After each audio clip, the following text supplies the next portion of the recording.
What is going on, people? Welcome back to Kai Talks Combat. And today we're going to be talking about Beterbiev versus Bivol, the undisputed light heavyweight championship of the world, billed as the four-crown showdown and the absolute monster of an undercard underneath the main fight, taking place on the 12th of October in Saudi Arabia for Riyadh season. Lads, if you couldn't already tell, I am absolutely buzzing for this fight and for this card. Genuinely feel like I have to pinch myself. Cannot believe that we're finally getting this fight. Of course, originally the plan was for Beterbiev versus Bivol to top the bill of the Matchroom versus Queensberry 5v5 card back in June. But following a knee injury in which he tore his meniscus, Beterbiev was forced to pull out of the fight and the fight was postponed. I can't lie, at the time I was absolutely gutted that the fight was called off. But in hindsight, I think it's probably the best thing that could have happened for the fight. It gave the 5v5 event the spotlight that it needed and deserved. And it's given the fight even more time to build, more time to cook and bubble away nicely. And I, for one, am even more excited to see it now. You've got to start by talking about that fight promo video. One thing that I absolutely love about the Riyadh season is that no expense is spared when it comes to the promotion of these cards. Honestly, the promotional video for this fight is just so sick. It's easily the best one yet. It's like something out of Game of Thrones meets Lord of the Rings meets Vikings, right? Two ancient warriors just battling it out and going up against each other. And I think the theme suits the fight and suits both fighters really well. This could easily be two ancient warlords going up against one another. Last Tuesday, of course, we had the launch press conference for the event, and what an absolutely stacked undercard. I genuinely think that this might be the best card that we've ever seen, top to bottom, from the Riyadh season events. I know we lost the Shakur Stevenson and Joe Cordinia fight from the card, and whilst it would have been great, right, to have that fight on the bill, it's still an absolute monster of a show even without Shakur Stevenson featuring on it. Let's start by talking about the undercard itself. Of course, we've got Ben Whitaker making his Riyadh season debut. Very, very excited to see him on the big stage. I know Ben's style of fighting splits opinion, and I know a lot of boxing purists look at the way Ben fights and see it as quite disrespectful and demeaning to his opponents. And I totally understand that viewpoint. I just think it's so entertaining and such a joy to watch stylistically. I wasn't around when Prince Naseem was fighting, but having watched his fights back and, you know, taking a look through the archives of those fights and speaking to my old man, who of course watched a lot of Prince's fights and was a huge Prince Naseem fan. He's got that similar air and that similar style about the way he fights. And I'm not trying to draw comparisons between him and Prince Naseem because they're two different fighters for sure. But I love the showboating. I love the showmanship. And listen, he's putting himself at risk by fighting in that manner, right? And if his opposition are able to make him pay for fighting in that fashion, then hey, more fool Ben. But if he's able to fight like that, hit and not get hit, you can't take anything away from him.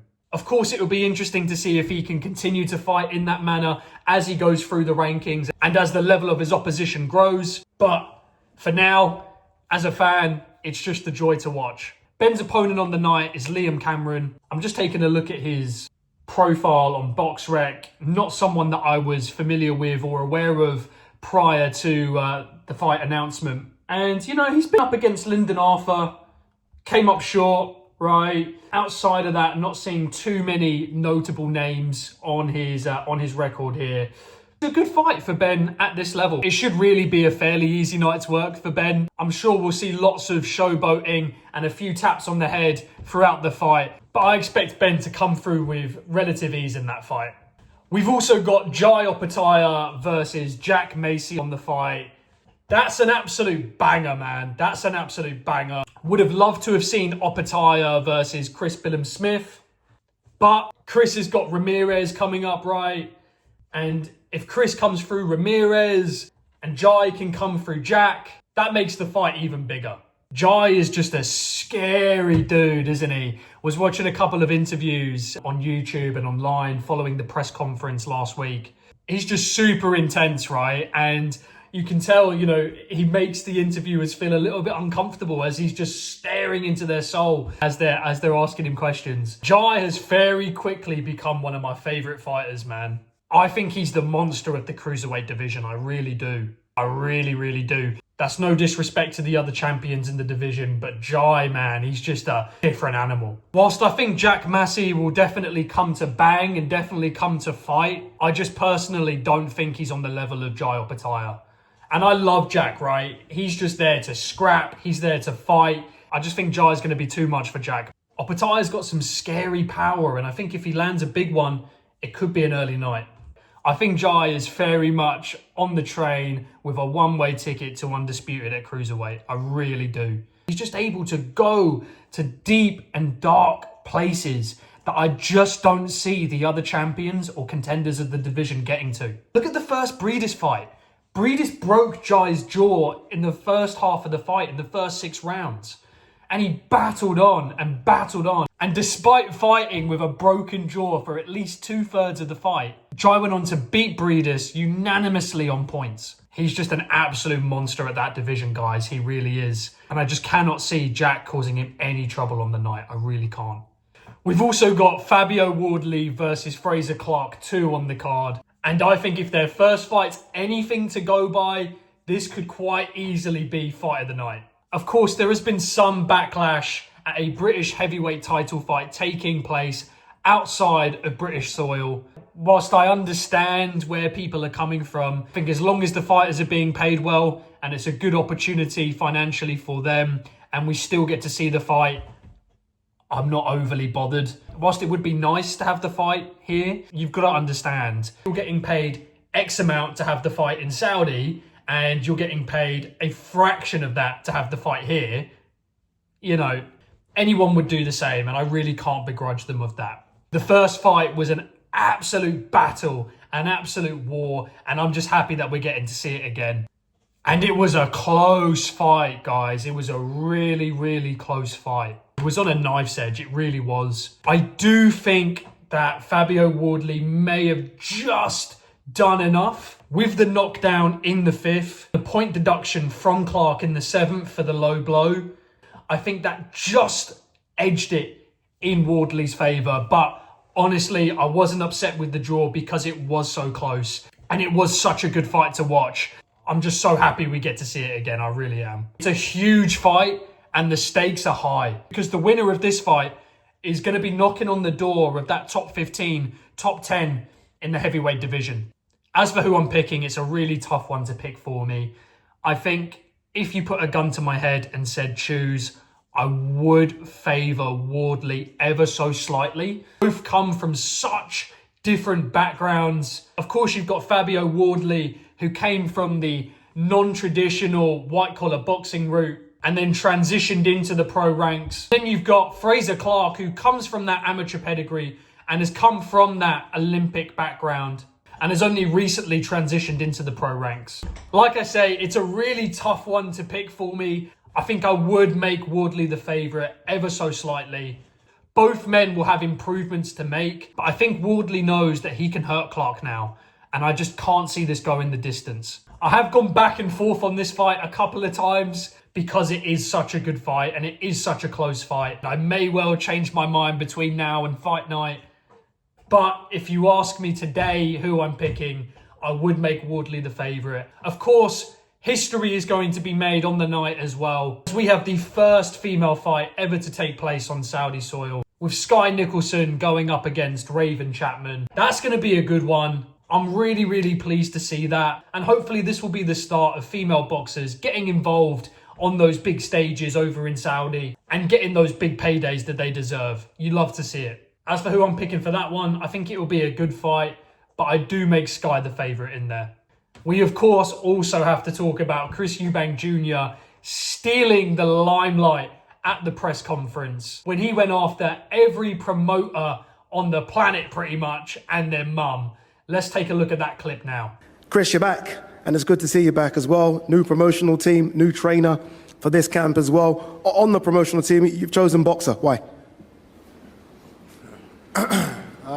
Why boxer?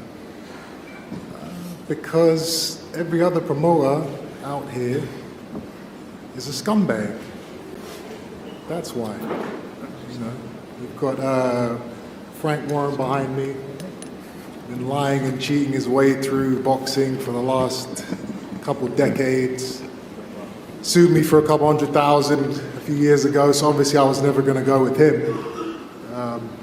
The guy's a scumbag.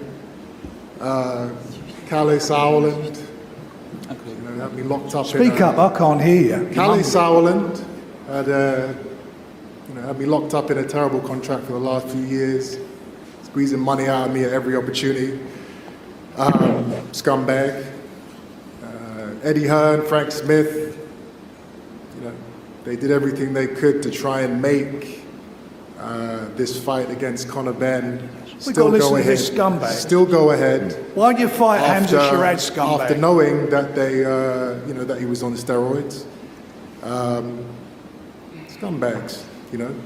I would say the only. Why do you ask? I would say the only promoter that I fighters? know for sure isn't a scumbag is His Excellency Turki Al-Sheikh.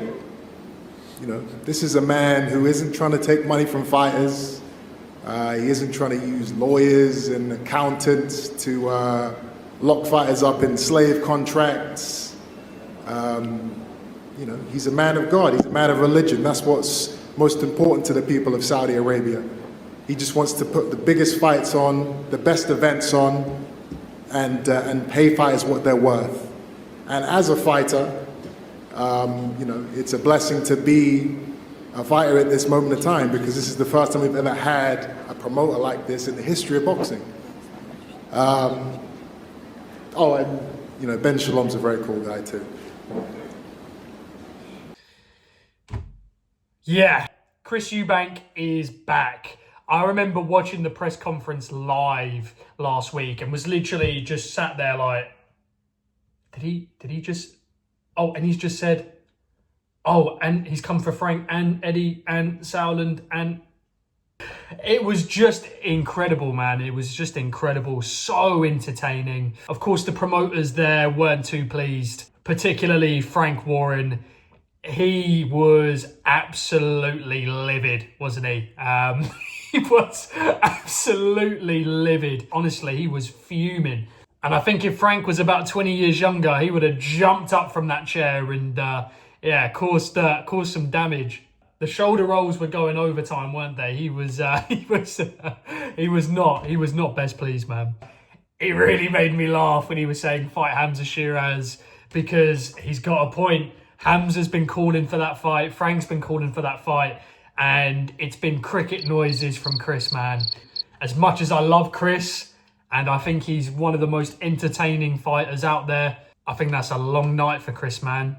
I really, really do. Hamza's just an absolute beast. An absolute beast at that middleweight division, man.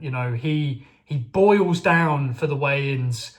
I don't know how he makes the weight. I really, really don't. But on fight night, 24 hours later, in the ring, he's rehydrated to something stupid, right? He's a super middleweight in there fighting these boys. On top of that, the height advantages he has, the reach advantages he has, he's just a special, special fighter, man. And I don't blame Chris for not wanting any of that. But it just made me laugh when Frank brought that up. Because as much as I would love to see that fight, I don't think we're going to get that fight. I think it's way too risky for Chris. I think Chris is on a big fights only chapter in his career. I think that's a long night's work for him, a huge risk. And, if he loses against Hamza, does he still get those big paydays that he's targeting with a Canelo or with a Crawford? Maybe not. I don't think we will get that fight, but yeah, it was just funny that Frank brought that up at that moment. But of course, it wasn't just Frank Warren getting a bit of needle from Chris there. Eddie Hearn and Frank Smith also came under fire because allegedly they knew that Conor had tested positive for certain substances in the lead up to the planned fight between Conor Benn and Eubank Jr. Interestingly, and I didn't know this until after the press conference, Chris Eubank Jr. and Frank Smith are actually family, in that Frank is actually Eubank Jr.'s sister's fiance, which is really interesting. So Frank's actually Eubank's brother-in-law, which makes that whole dynamic very strange indeed.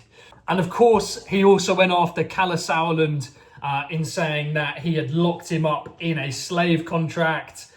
Yeah, doesn't seem that they ended that relationship in the best of ways. Sounds like there is a lot of bad blood there still. But of course, I think within 5 or 6 hours after the press conference, a joint public apology and statement appeared from both Chris Eubank and Queensberry, specifically Frank Warren, essentially both publicly apologising to one another. I think the big boss, Turki Al-Sheikh, called them both into the headmaster's office, right?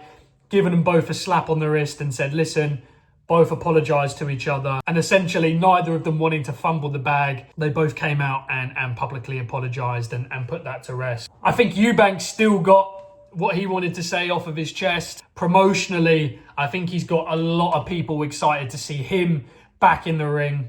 And I think the promoters should be thanking him in a way, right? Because I think he got even more eyeballs on the event and on the whole card. Of course, we've got to talk about that main event. And I'll be honest, right now, guys, I can't pick it. I cannot choose it. I really can't. 1 minute I think Beterbiev's going to do it. And I think, he's going to catch Bivol with something. The next minute, I think, do you know what? Bivol's just too quick. He's just too agile. He's going to win on points. I just can't pick him, guys. I really can't. What I do know is we are going to get an absolutely phenomenal fight. I think this is going to be one of the best fights of this generation. I really do. Two undefeated, absolute beasts going at it. Will Beterbiev catch Bivol and switch the lights off? Will Bivol be able to outpace, outwork and outmaneuver Beterbiev as the younger and fresher man? I just don't know. I'll be honest, I'm sitting on the fence for now.